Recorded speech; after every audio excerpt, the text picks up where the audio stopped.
भारत मंदिरों का देश है। यहाँ कदम कदम पर हिंदू संस्कृति के धरोहर और विरासत भरे पड़े हैं। हिंदू धर्म की एक ऐसी ही विरासत है देव का सूर्य मंदिर। यह देव सूर्य मंदिर या देवार्क सूर्य मंदिर या केवल देवार्क के नाम से प्रसिद्ध मंदिर के बारे में कहा जाता है कि इस मंदिर को साक्षात भगवान विश्वकर्मा ने बनाया था। इस मंदिर को इस्लामिक आक्रांता औरंगजेब और काला पहाड़ ने ध्वस्त करने की कोशिश की थी। बिहार के औरंगाबाद जिले में स्थित देव में भगवान सूर्य का यह मंदिर अति प्राचीन मंदिरों में से एक है। भारत का संभवत एक अकेला मंदिर है जिसका मुख्य द्वार पूरब की दिशा में न होकर पश्चिम की दिशा में स्थित है। इसको लेकर भी एक कहानी प्रचलित है जिसकी चर्चा हम इस वीडियो में आगे करेंगे। कहा जाता है कि इस मंदिर का निर्माण देवों के शिल्पी भगवान विश्वकर्मा ने स्वयं एक रात में की थी। मंदिर में स्थित एक शिलालेख में इस मंदिर का निर्माण त्रेता युग में 12,16,000 वर्ष बीत जाने के बाद इसका शिलान्यास किया गया था। शिलालेख में मंदिर के शिलान्यास की तिथि माघ मास शुक्ल पक्ष पंचमी तिथि गुरुवार के दिन बताई गई है, जिसका निर्माण प्रतापी राजा इलापुत्र यानी इला के पुत्र पुरुरवा एल ने करवाया था। मंदिर परिसर में मिले शिलालेख ब्राह्मी लिपि एवं प्राकृत भाषा में लिखित हैं। इनमें कुछ श्लोक संस्कृत में भी अनुवादित किए गए हैं। औरंगाबाद जिले की आधिकारिक वेबसाइट पर इस सूर्य मंदिर को 15वीं शताब्दी का बताया गया है। इसमें कहा गया है कि उंगा के राजा भैरेंद्र सिंह ने इस मंदिर को बनवाया था।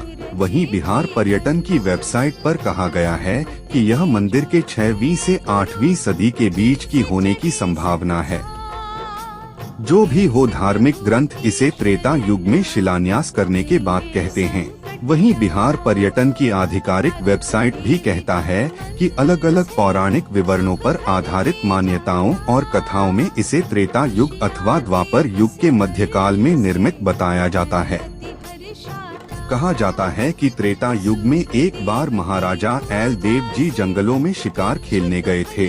शिकार खेलते खेलते उन्हें प्यास लगी और अपने आदेशपाल को आसपास से पानी लाने के लिए कहा। आदेशपाल घूमता हुआ एक गड्ढे के पास पहुंचा और उसमें से पानी भरकर उसने राजा को दे दिया। उस गड्ढे का पानी जैसे ही राजा के हाथ से स्पर्श हुआ, उनके हाथ का कुष्ठ रोग ठीक हो गया। इसके बाद राजा उस गड्ढे के पास पहुँचे और वहाँ स्नान किया। स्नान के बाद वह कुष्ठ रोग से पूरी तरह ठीक हो गए। उसके बाद राजा वापस राजमहल लौट आए। उसी रात उन्हें एक सपना आया। सपने में राजा एल ने देखा कि जिस गड्ढे में उन्होंने स्नान किया था उसमें 3 मूर्तियां हैं। इसके बाद राजा अपने सहयोगियों के साथ उस स्थान पर पहुंचे और वहां से उन मूर्तियों को निकालकर उन्हें वहीं स्थापित किया और एक भव्य मंदिर का शिलान्यास किया। उस गड्ढे को सूर्यकुंड कहा जाता है। मंदिर की वर्तमान संरचना नागर वास्तु शैली में बनी है। यह ओडिशा के पुरी स्थित जगन्नाथ मंदिर की संरचना से बहुत मिलता जुलता है। इस मंदिर को काले पत्थरों को तराश कर बनाया गया है। इसके हर पत्थर पर अद्भुत नक्काशी की गई है और कलाकृतियाँ उकेरी गई हैं। लगभग 100 फीट ऊंचे इस प्राचीन मंदिर के शीर्ष पर कमल के आकार का गुंबद बना है। इस पर सोने का एक कलश भी स्थापित किया गया है। मंदिर को बेहद भव्य तरीके से बनाया गया है। इसने भूकंप जैसी कई प्राकृतिक आपदाओं को झेला है। मंदिर परिसर में जगह जगह मूर्तियों के अवशेष भी हैं। इन्हें इस्लामिक आक्रांताओं का विध्वंस बताया जाता है। यह मंदिर कृष्ण के पुत्र साम द्वारा निर्मित 12 सूर्य मंदिरों में से एक माना जाता है। इस मंदिर में साम की कथा के अतिरिक्त यहाँ देव माता अदिति ने पूजा की थी। मंदिर को लेकर एक कथा के अनुसार प्रथम देवासुर संग्राम में जब असुरों के हाथों देवता हार गए, तब देव माता अदिति ने तेजस्वी पुत्र की प्राप्ति के लिए देवारण्य में छठी मैया की आराधना की थी। तब प्रसन्न होकर छठी मैया ने उन्हें सर्वगुण संपन्न तेजस्वी पुत्र होने का वरदान दिया था। इसके बाद अदिति के पुत्र हुए त्रिदेव रूप आदित्य भगवान, जिन्होंने असुरों पर देवताओं को विजय दिलाई। कहते हैं कि उसी समय से देव सेना षष्ठी देवी के नाम पर इस धाम का नाम देव हो गया और छठ का चलन भी शुरू हो गया। अन्य विवरण के अनुसार यह देव स्थित मंदिर देवार्क को 3 प्रमुख सूर्य मंदिरों में से एक माना जाता है।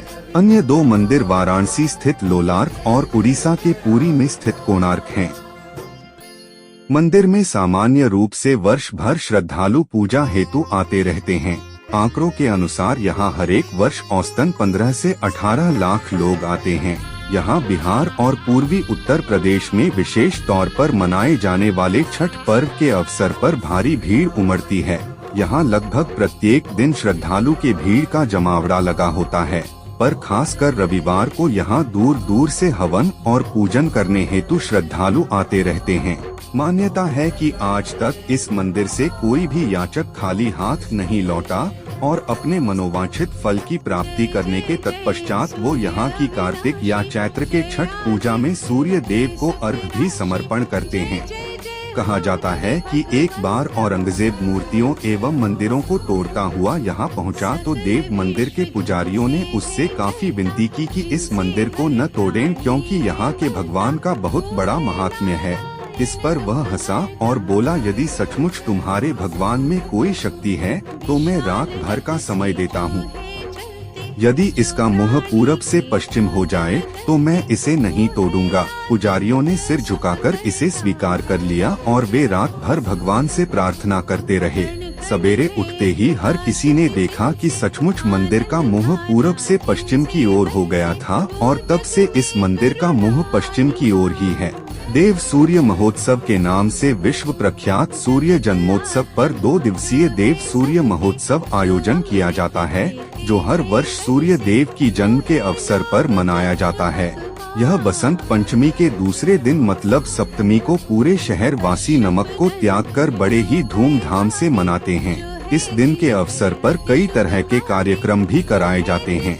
बसंत सप्तमी के दिन में देव के कुंड में भव्य गंगा आरती भी होती है, जिसे देखने देश के कोने कोने से लोग आते हैं। इसी दिन देव शहर वर्ष की पहली दिवाली मनाती है।